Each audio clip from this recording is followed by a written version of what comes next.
Hello friends, सुफाली पटेलनी रसोईमां तमारुं स्वागत छे। तो हूँ आजे दाल खीचड़ी बनावुं छुं। तो रोज नॉर्मल खीचड़ी खाईने आपणे कंटाळ्या होय ने, तो पछी आ एक नवी रेसिपी छे। तो केवुं के तमने खावामां पण सारी लागशे अने बाळको पण होशथी खाई ले एवी छे। तो हूँ तमने बतावुं मारी स्टाइलथी।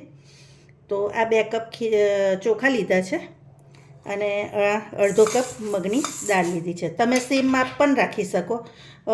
જે ચોખા 2 કપ હોય તો 2 કપ દાળ પણ રાખી શકો અને વધઘટ કરવી હોય ને તો આવી રીતે પણ કરી શકો, બરાબર। પછી આ બાજુ ગાજર લઈ લીધા છે, ડુંગળી છે, ટામેટાં છે, આદુ લસણની પેસ્ટ છે ને લીલા મરચાં 1 છે અને આ વટાણા છે, બરાબર। તો પહેલાં તો હું દાળ ચોખાને ધોઈ લઉં। તો ફ્રેન્ડ્સ, દાળ ચોખાને ધોઈ અને પાણી રેડી લીધું છે। અને જો તમે પ્લાન્ટ રાખતા હોય ને તો આ દાળ ચોખા ધોવો ને એનું પાણી તમારે પ્લાન્ટમાં રેડી દેવાનું। તો પ્લાન્ટ માટે પણ આનું પાણી બહુ સરસ છે। બીજું કે આ ખીચડી એકદમ હેલ્ધી વેમાં તૈયાર થાય, એટલે બાળકો માટે પણ ખૂબ સરસ છે। તો તમે આ રેસીપી ચોક્કસથી બનાવજો। હવે કુકર લઈ લીધું છે, એમાં આપણે તેલ એડ કરી દઈશું। તો 1 ચમચી જેવું તેલ એડ કર્યું છે અને થોડુંક ઘી એડ કરીશ। તમે એકલા તેલમાં પણ બનાવી શકો કાં એકલા ઘીમાં પણ બનાવી શકો, બરાબર। 1 ચમચી જેવું ઘી છે।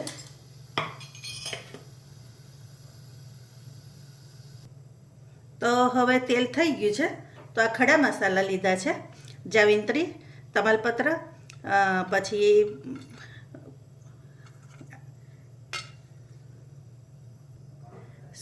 ફોન આવી ગયો તો એટલે તજ અને બાદિયા, બરાબર, અને લવિંગ છે। હવે એ થાય એટલે આપણે આદુ લસણની પેસ્ટ એડ કરી દેવાની।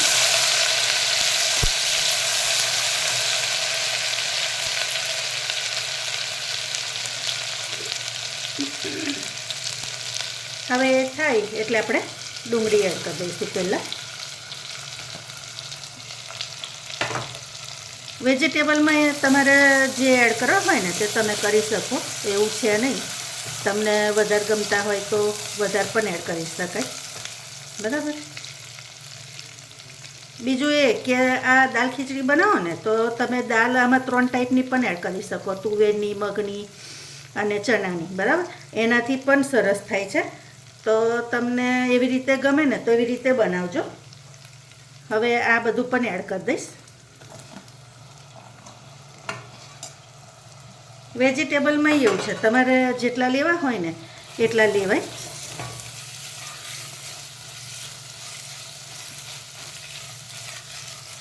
હવે થોડુંક મીઠું આમાં એડ કરી દઈશ, સબ્જીની ભરનું।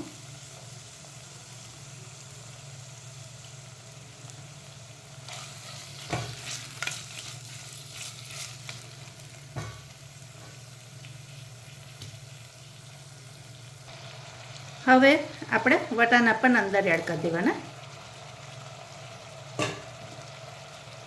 અને આ લીલું લસણ છે એ એડ કરી દઈશ।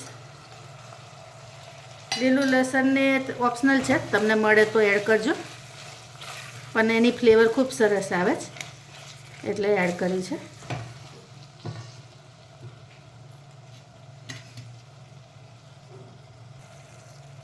હવે આપણે એમાં હળદર એડ કરી દઈશું, મરચું એડ કરી દઈશું, ધાણા પાવડર એડ કરી દઈશું।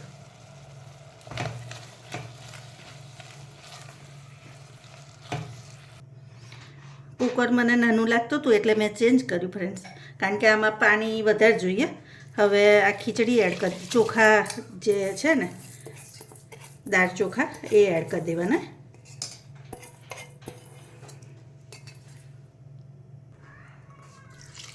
હવે પાણી આમાં વધારે રેડવાનું।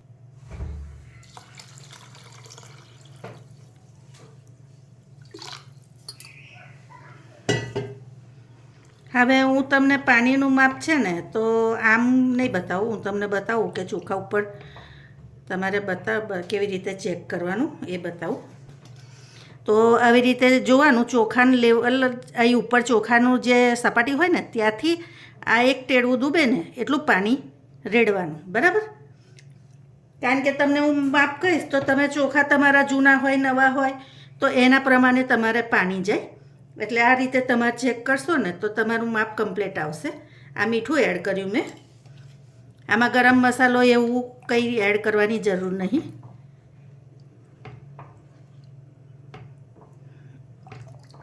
હવે આપણે એને બંધ કરી દઈશું.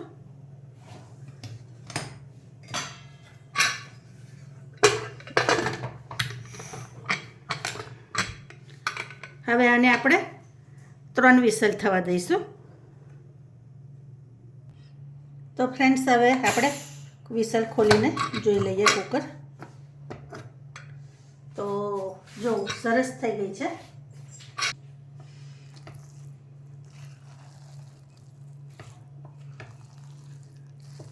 તો જો આવી થવી જોવે, બરાબર.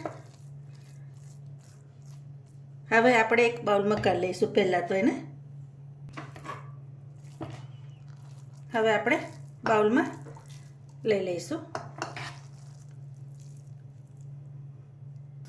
હવે આપણે આની પર તડકો કરીશું. તો આ તેલ લઈ લીધું છે.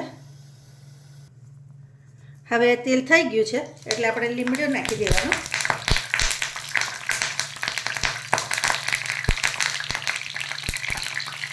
અને આ મરચું એડ કરી દેવાનું. હવે આ તડકો જે કર્યો ને તે આપણે આની પર રેડી દેવાનો.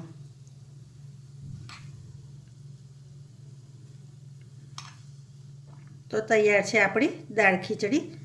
તો તમને કેવી લાગી એ ચોક્કસથી કહેજો. અને એકવાર આ રીતની રેસીપી ટ્રાય કરજો, બરાબર. ચાલો, તો આપણે ફરી નવી રેસીપી સાથે ફરી મળીશું. Thank you.